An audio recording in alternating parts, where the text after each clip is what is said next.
Hello दोस्तों। तो कैसे हैं आप सब। Cell the unit of life का आज क्लास नंबर 5 है। तो आज हम लोग पढ़ने वाले हैं माइटोकॉन्ड्रिया एंड प्लास्टिड। तो पहले माइटोकॉन्ड्रिया।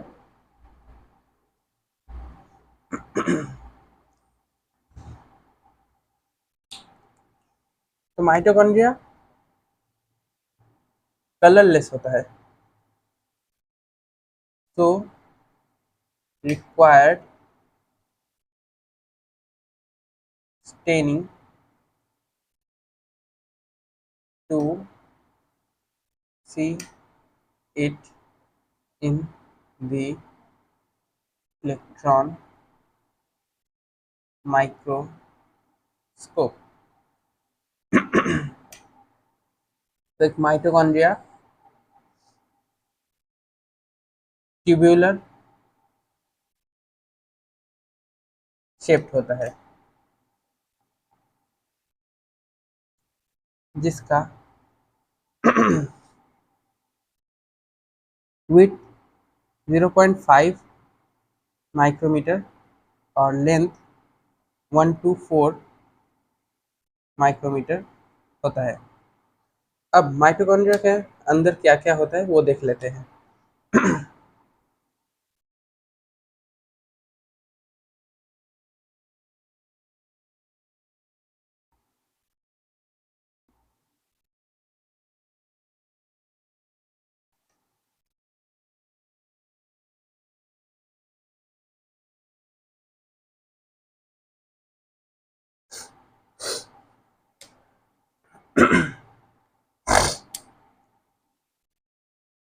यह है उसका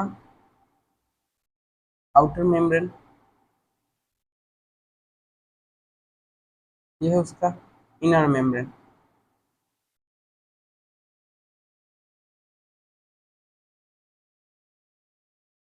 ये जो एक्सटेंशंस है उसके इनर मेम्ब्रेन में, उन्हें कहा जाता है क्रिस्टे। इनका काम क्या होता है? Increase surface area. Surface area increase करना इनका काम होता है। और इसके अंदर क्या होता है?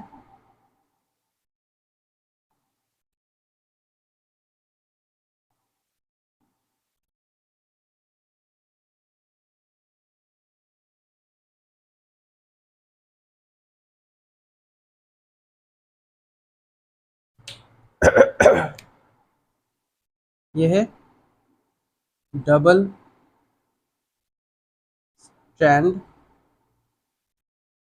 Standard circular DNA. इनके अंदर राइबोसोम भी होता है,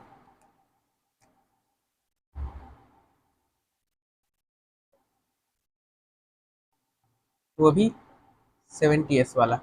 हम लोगों को पता है यूकैरियोटिक सेल में जो राइबोसोम मिलता है वो 80s वाला राइबोसोम मिलता है, लेकिन माइटोकॉन्ड्रिया के अंदर जो राइबोसोम है वो 70s वाला राइबोसोम होता है।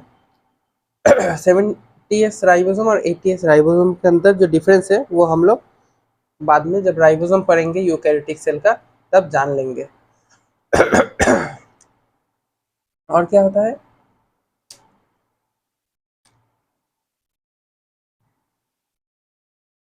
आरएनए होता है। आरएनए। तो सरफेस एरिया इंक्रीज करना क्यों पड़ता है? क्योंकि यहाँ पर एंजाइम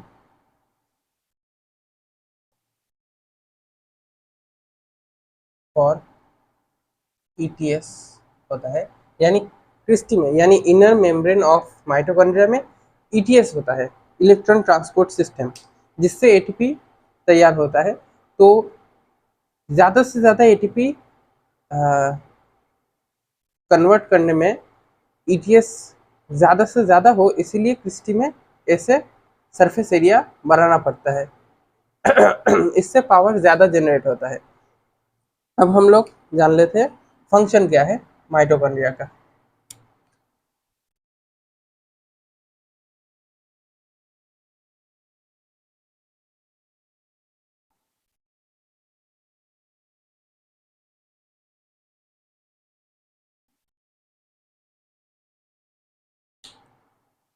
पहला है रेस्पिरेशन।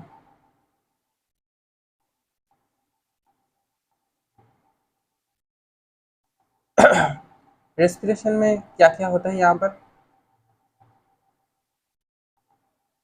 यानी एटीपी सिंथेसिस।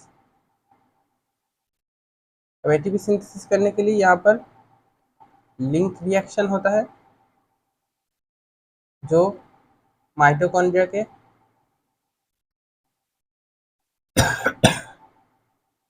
मैट्रिक्स में होता है, और दूसरा होता है ईटीएस जो माइटोकॉन्ड्रिया के इनर मेम्ब्रेन में होता है। तो माइटोकॉन्ड्रिया का काम यही है। और माइटोकॉन्ड्रिया में प्रोटीन सिंथेसिस भी होता है, क्योंकि आरएनए रहता है और राइबोसोम है, तो प्रोटीन सिंथेसिस भी होगा। प्रोटीन सिंथेसिस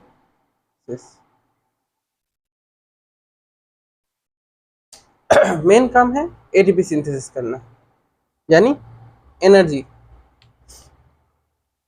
तो माइटोकॉन्ड्रिया हो गया। अब है प्लास्टिड की बारी।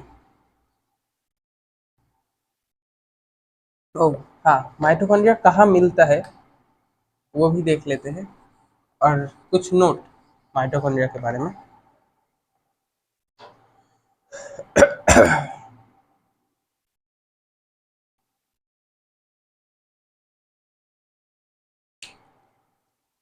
माइटोकॉन्ड्रिया कहाँ सबसे ज़्यादा मिलता है?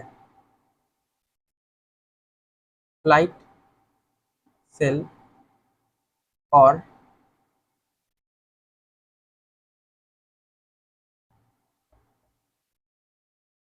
Metabolically more active cell contain more mitochondria. यानी जहाँ पर एनर्जी की ज़रूरत ज़्यादा होती है वहाँ पर माइटोकॉन्ड्रिया के नंबर भी ज़्यादा होते हैं। जैसे कि जो बर्ड्स है वो फ्लाइट सेल जो होते हैं, यानी फ्लाइट के वक्त उनके विंग्स में माइटोकॉन्ड्रिया की ज़रूरत बहुत ज़्यादा होती है, क्योंकि एनर्जी की ज़रूरत वहाँ पर बहुत ज़्यादा होती है। और जो भी मेटाबॉलिकली एक्टिव सेल होते हैं ज़्यादा, तो उनमें माइटोकॉन्ड्रिया भी ज़्यादा होते हैं। अब जानते हैं माइटोकॉन्ड्रिया कहाँ नहीं होता है। RBC contain no mitochondria. तो आरबीसी में कोई माइटोकॉन्ड्रिया नहीं होता। स्पेशल पॉइंट,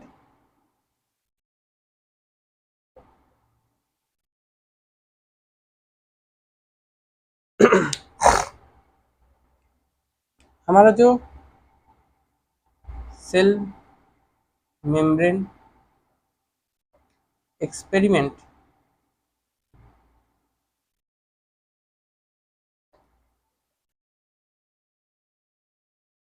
सेल मेम्ब्रेन की जो क्वालिटेटिव एक्सपेरिमेंट, यानी सेल मेम्ब्रेन के इंग्रेडिएंट्स क्या है उसका जो एक्सपेरिमेंट है वो आरबीसी के ऊपर किया जाता है। क्यों? क्योंकि आरबीसी के अंदर ना ही न्यूक्लियस होता है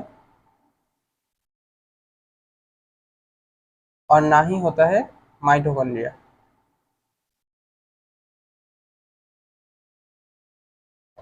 अब इन दोनों में ही होता है एक्स्ट्रा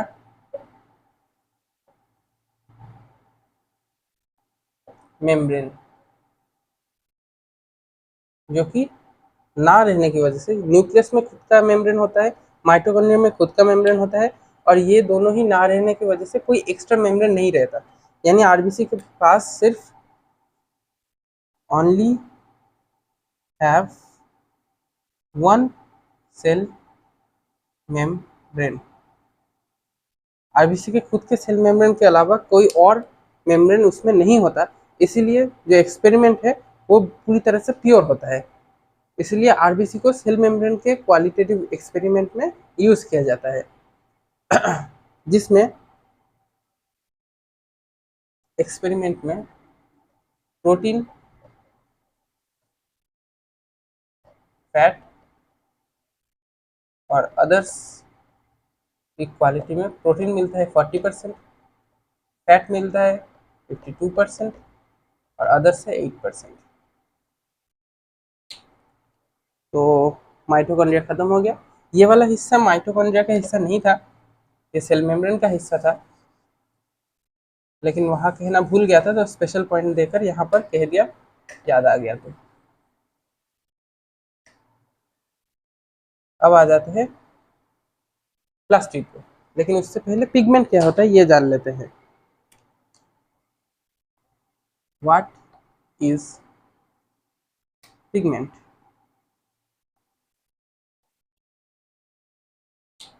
तो पिगमेंट क्या होता है?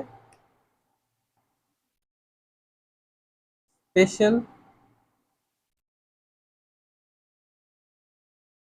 cells which absorb light and excites electron and produce various colors।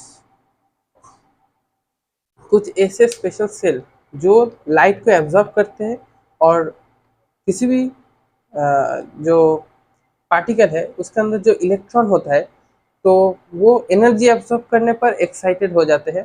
तो लाइट क्योंकि एक एनर्जी है तो लाइट एब्जॉर्ब करने की वजह से उसके अंदर के जो इलेक्ट्रॉन है उससे वो एक्साइटेड हो जाते हैं, और इलेक्ट्रॉन एक्साइट होने की वजह से एनर्जी निकलती है, और एनर्जी कलर के रूप में हमें दिखाई देता है, क्योंकि उसका कोई एक वेवलेंथ होता है। तो वो वेवलेंथ जब हमारे विजिबल लाइट रेंज के अंदर आते हैं तो बहुत सारे कलर प्रोड्यूस करता है, तो प्रोड्यूस वेरियस कलर। तो पिगमेंट कितने प्रकार के होते हैं? Types of pigment.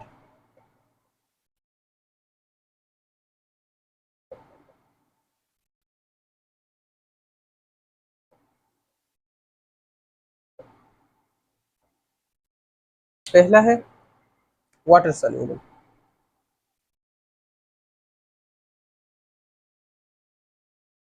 दूसरा है ऑर्गेनिक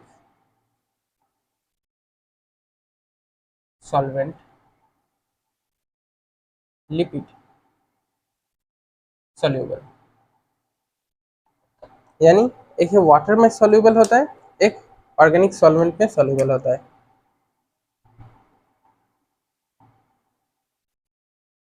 ये दो प्रकार के होते हैं, एक ग्रीन और एक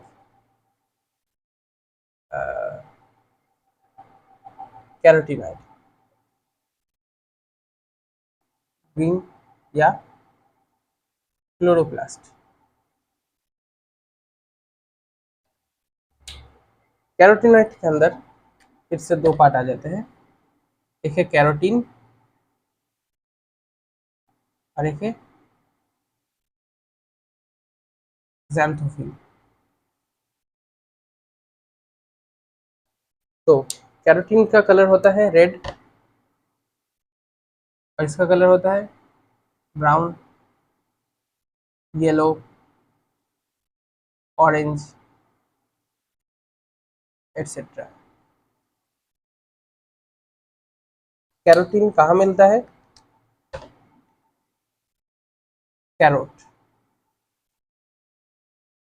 और chloroplast, any green part plant.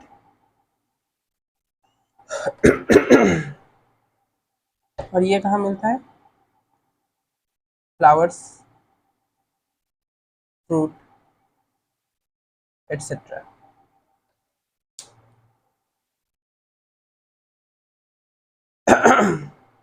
और वाटर सोल्यूबल उतना ज़्यादा ज़रूरी नहीं है। तो अब हम लोग आ जाते हैं प्लास्टिड के ऊपर।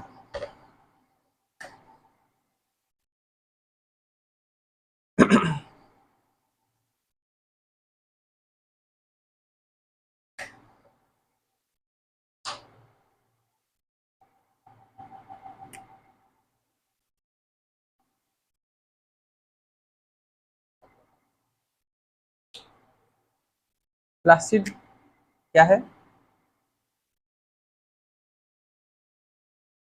ये फोटोसिंथेटिक, फोटोसिंथेटिक में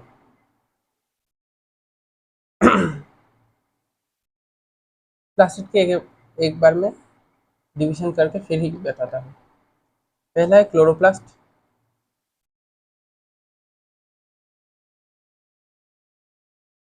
क्रोमोप्लास्ट,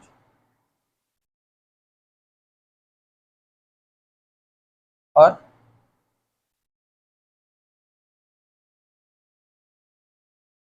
एक मिनट,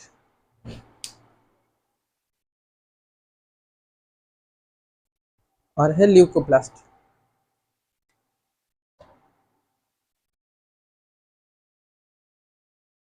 अब इनका काम क्या होता है?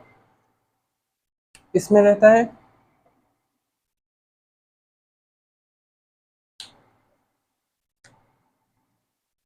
क्लोरोफिल,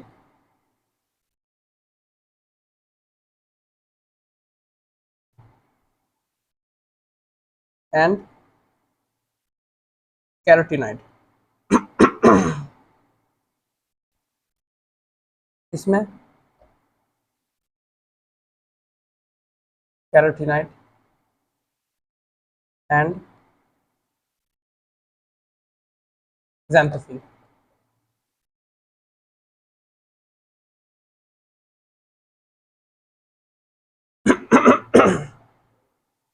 इसमें पिगमेंट नहीं होता।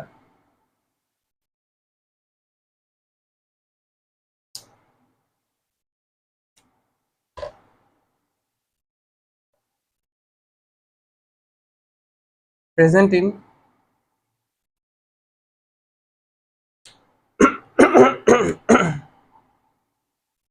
photosynthetic part of plant। ये होता है फ्लावर एंड जो फ्रूट है उसमें। और ये रहता है स्टोरेज पार्ट, जहाँ भी स्टोर होता है वहाँ पर ल्यूकोप्लास्ट रहता है।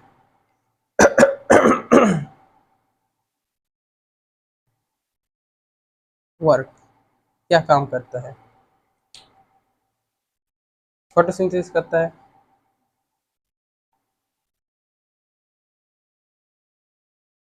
ये अट्रैक्ट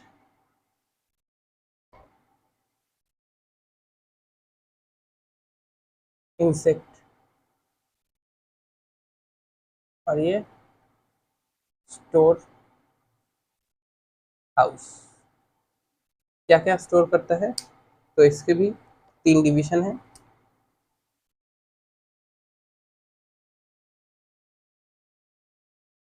एमाइलोब्लास्ट,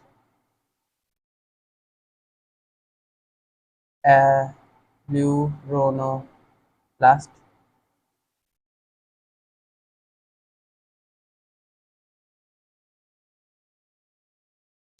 ये वाला है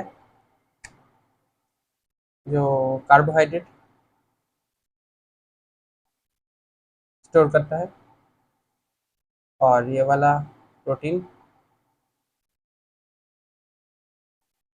और लास्ट है फैट।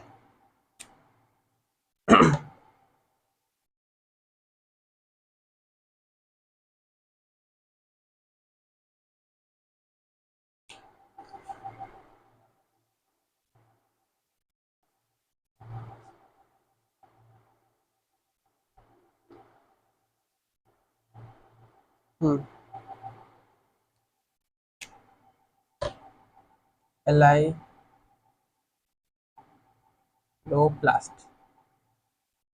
ये वाला है फैट के लिए।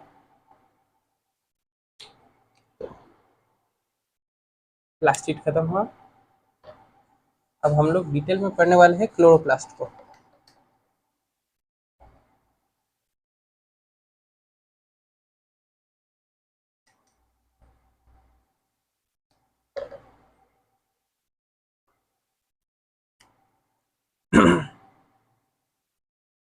क्लोरोप्लास्ट।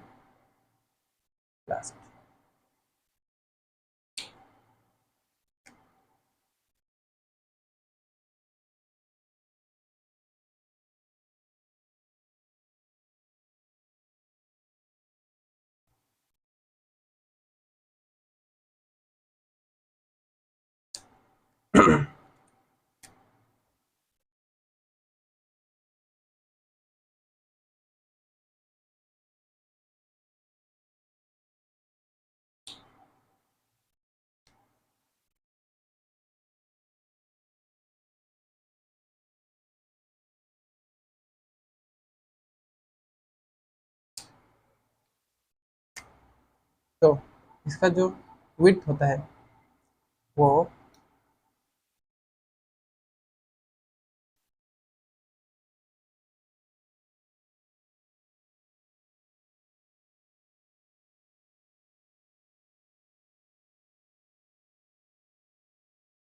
0 to 4 माइक्रोमीटर,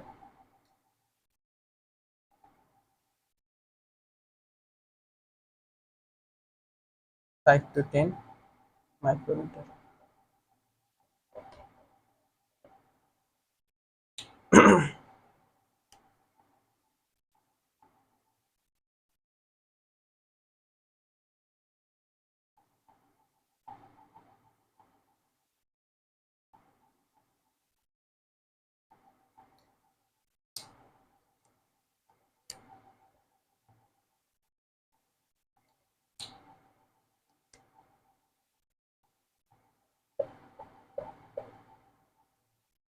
तो ये है डबल स्टैंड सर्कुलर डीएनए, ये है आरएनए 70s, ये है राइबोसोम, ये है आउटर मेम्ब्रेन, ये है इनर मेम्ब्रेन,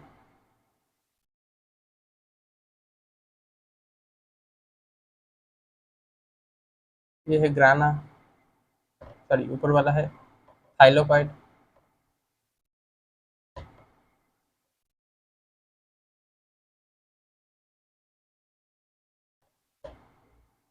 ये पूरा वाला हिस्सा है ग्राना, ये है stromal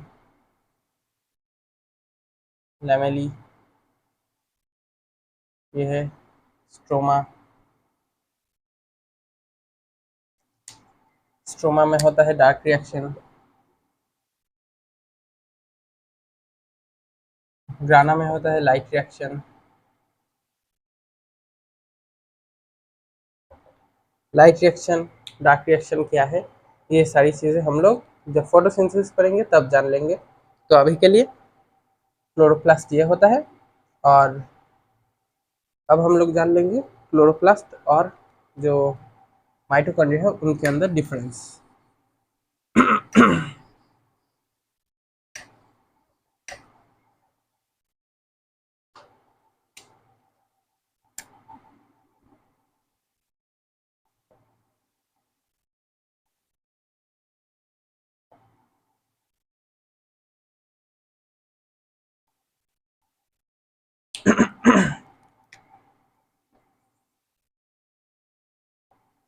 chloroplast.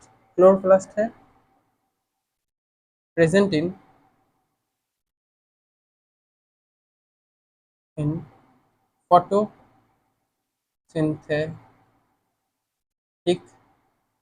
Cell, present in both photosynthetic and non-photosynthetic cell।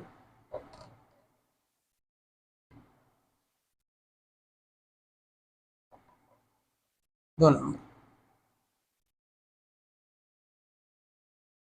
mainly photosynthesis, main work photosynthesis, और माइटोकॉन्ड्रिया का है रेस्पिरेशन।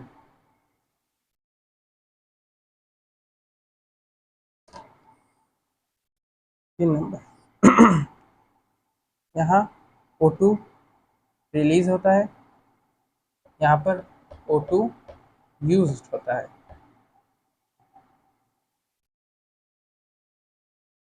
यही थे और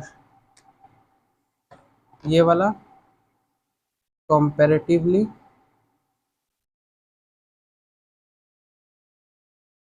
लार्जर इन साइज,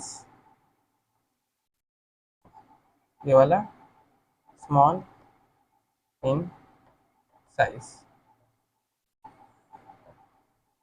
इसमें पिगमेंट प्रेजेंट, पिगमेंट एब्सेंट।